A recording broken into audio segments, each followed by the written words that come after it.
moving away from the observer.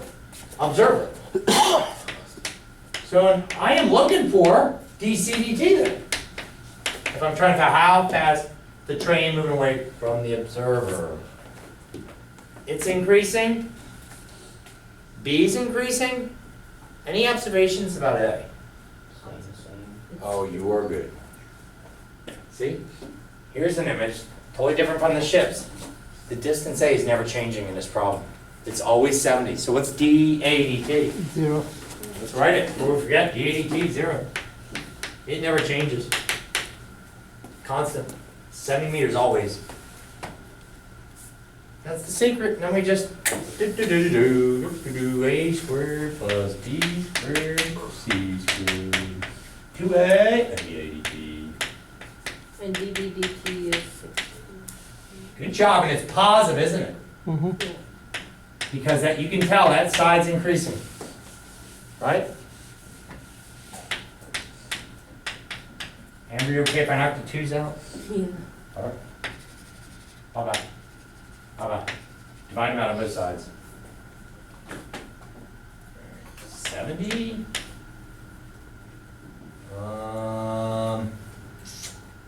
0.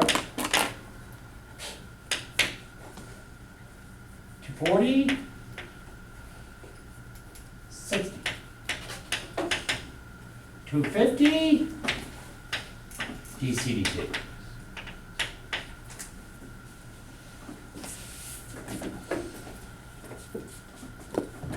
Amber, how would you solve that? You have to divide by 250. And 70 times 0 is 0, right? Let's see what you get. What's 240 times 60 divide 250? I can tell everyone by that ratio, it's a little less than 60. 57.6. 57.6.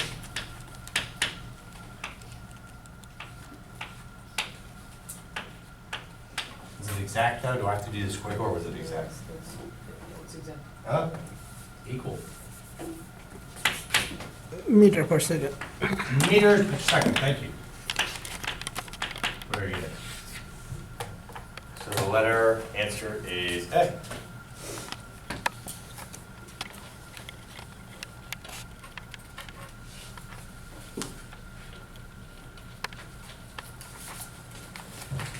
Good job. These are related rate questions.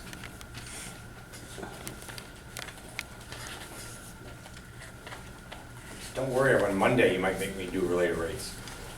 Remember what? Reviewing, right?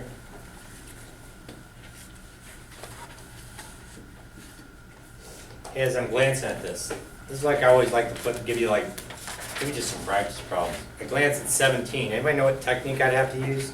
Which number? 17. Just to examine it. We might not have to work it out, but just to look at it and go, what would I have to do?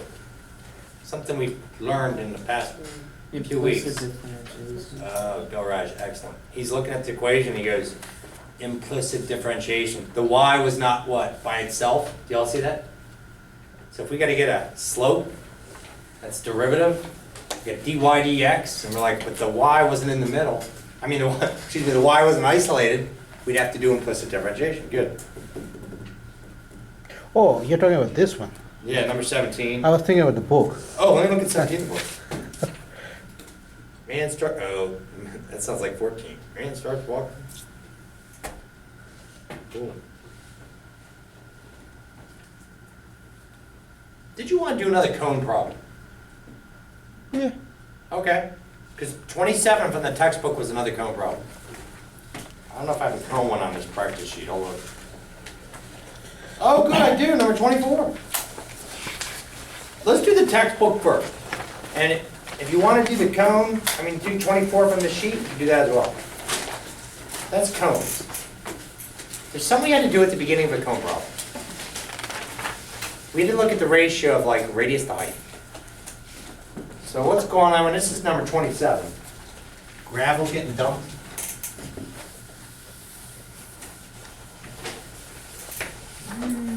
Now the cone's like this.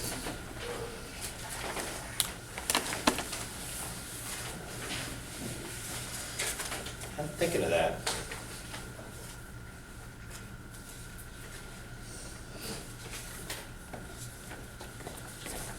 Yesterday we did these. I don't know if I gave you a copy. Oh, you Thank you for doing I couldn't remember.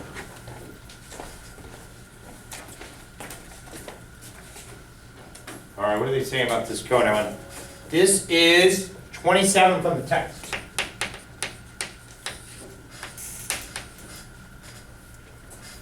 Page 249. What do they got?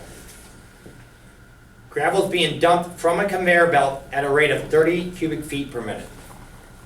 Here, let's just go like this.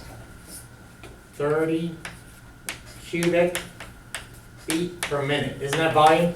Mm-hmm. That's rated change of volume? Can we call that DVDT? Yeah, good. That's good. That's DVDT. That's rated change of volume. It's coming into the cone. It's being dumped from it, so it's positive. It's increasing. This pile's getting bigger. So the volume's getting bigger. So we can write, this is DVDT.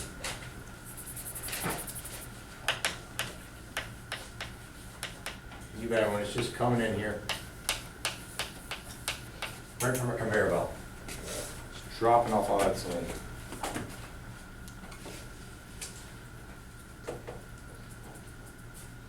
It forms a pile in the shape of a cone whose, listen to this, base, diameter, and height are always equal. If it's a diameter, it goes to height. We always want to look at this ratio here, right? But I'm saying this distance right here will equal To the height. this distance. So let me start out with D will always equal H. where D is diameter of that circle. So far so good? Mm-hmm. I eventually want to get to this. So what is diameter in terms of radius? Half. So diameter is equal to Half.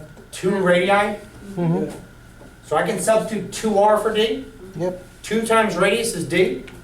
All right, so I'm going to put 2r equals h. Is everyone okay with that? Yeah. 2 times radius is diameter, okay. Now, what is this ratio? This is what we always want to look at before we start a volume problem. What's the ratio of radius to height in the problem they give us? The ratio. R over h is 2 over 1 or 1 over 2? Is it 1 over 2? Uh-huh. Everyone okay with that? You want to see what I did, Amber? Oh, you My goal was to see what this ratio was. And 2r equaled h. Okay, I'll divide the h, so it's like this. But then I'd have to divide the 2 on both sides. Yeah, okay? But anyway, here's the secret. R over h is 1/2, right? Or 2r equals h. Now what's volume of cone? 1/3 Pi r cube h. pi r squared h. R square, sorry. Cool?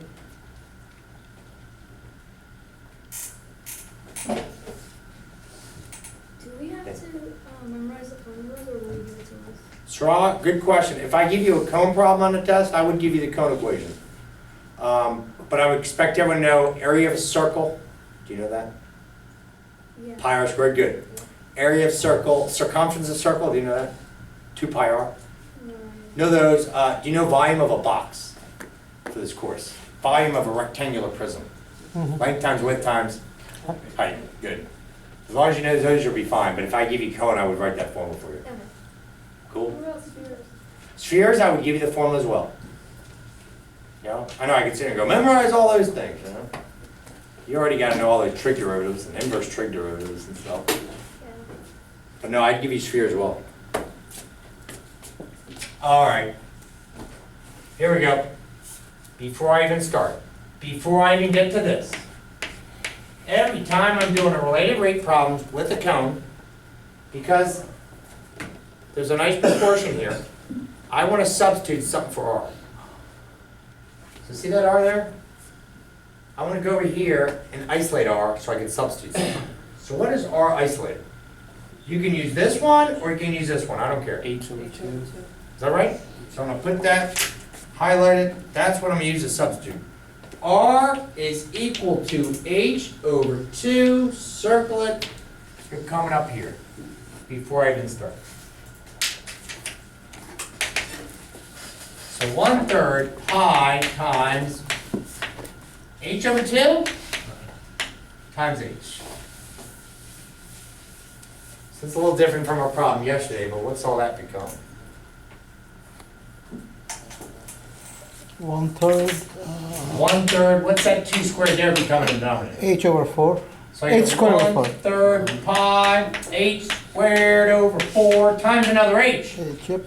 So it would be pi over pi h cubed over 12. There you go, everyone. 1/12 pi h cubed, right? Mm-hmm. And I'll take that 1 off there. I can just say pi over 12, huh? 1/12 pi, or how, pi over 12 h cubed, that's it. Now we'll crush this problem. There it is. I'm gonna write it again. Look. V is pi over 12 h cubed. Now we're rolling. Differentiate with respect to t. 3 comes in front. Decrease this by 1. Mm-hmm. dh dt. Yeah. And it's plug time. Unless you want to simplify to 3/12. What's 3/12? 1/4. Hey, if you want to reduce that. Might as well. Demo plug. All right. They give us some numbers. Where's the 30 go? Here or here? dvdt. That's 30. Mhm. And it's positive, right? Yep. Pile is what? Piling up, right? Mhm.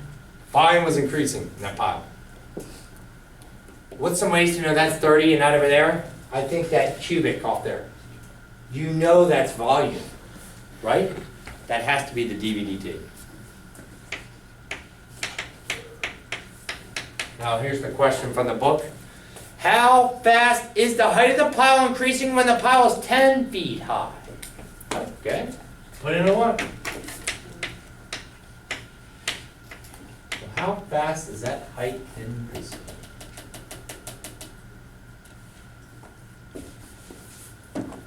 $30 equals 100 pi over 4.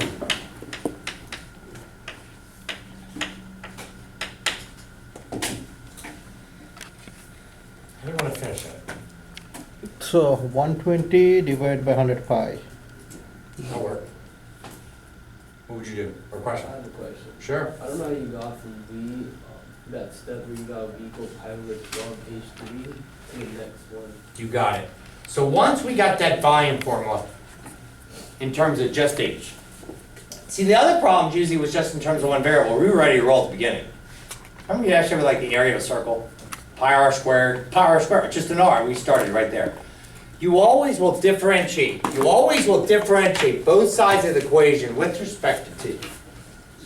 That's what you'll do. So you go, okay, that would become what? dv dt. But then when you differentiate this with respect to t, we're applying chain rule. Because that's not a t, right? That's an h. Well, just do the power rule. 3 pi 12 h to the second.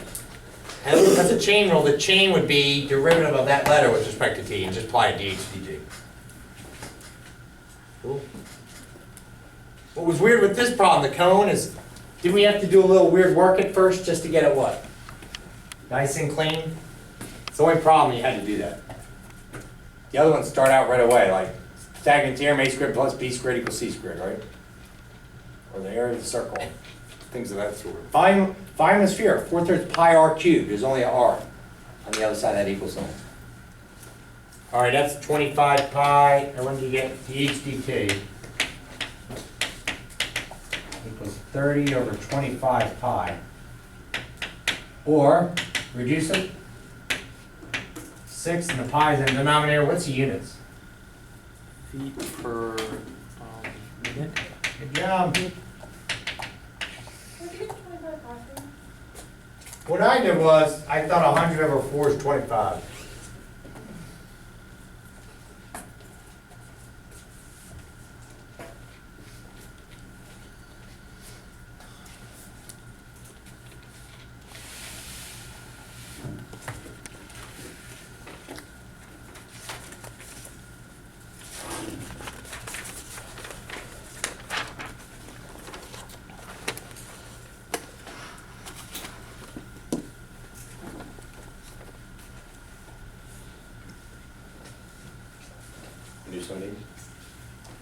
Want to do another related rate? See, at this point, when we've done some great related rate problems, got a bunch of triangles, a couple cones, we've done a circle, we've done a sphere, and about that snowball melting. Cool. I say we look through here and pick one you want to do. Oh, they got a normal line in there. Which number? Number 6, see it? Remember the word normal line? Mm-hmm. You get this tangent line slope, what do you do with the slope? Flip the change sign. You know which one I think's the hardest? I thought, well, not the hard, I thought number 4 was tough. You wanna do 4? Okay. Flip on the board. We gotta figure out whether something's true or false, which one is it? Which one is what, true? All right, we gotta find a statement that's true. And all he did was give a little piecewise function.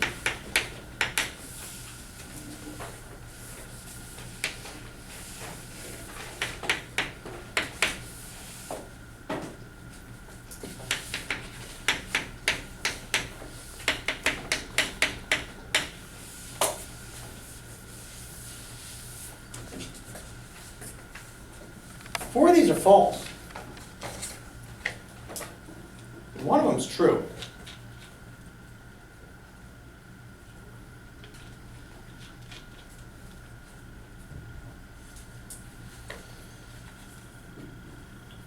Let's start out. Does anybody know about odd and even functions? Yeah. Odd functions